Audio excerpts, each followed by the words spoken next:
నమస్తే. నేను గుర్తున్నానా? మర్చిపోయే పని చేసావా నువ్వు? మీతో మాట్లాడాలి. ఏమిటో?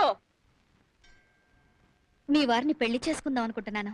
ఓసిని అఘాత్యం కూలా, నీకు నా మొగుడే దొరికాటే, పైగా నా మొగుడిని పెళ్లి చేసుకుంటానని నా దగ్గరే చెప్తావా? నీ గుడ్లు పీకేస్తా, నిన్ను నిలువునా పాతేస్తా. మీరు ఇలా ఆవేశపడ్డంలో అర్థం ఉంది. అర్థమా? అర్థం ఉన్నారా? మీరు కోపం తెచ్చుకోకుండా నేను చెప్పేది వినండి. ఆ తర్వాత మీ ఇష్టం వచ్చినట్టు చేయండి. త్వరగా చెప్పాడు. నేను మధుని అంటే మా వారిని. ప్లీజ్ నేను చెప్పేది వినండి. నేను మధుని గాఢంగా ప్రేమించాను. పెళ్లి కూడా చేసుకోవాలనుకుంటున్నాను.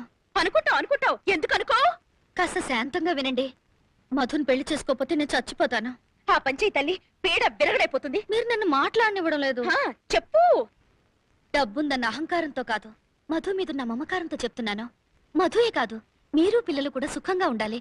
అందుకని మధుని పెళ్లి చేసుకోవడానికి మీరు అనుమతిస్తే మీకు ₹1,00,00,000 ఇస్తాను. ₹1,00,00,000?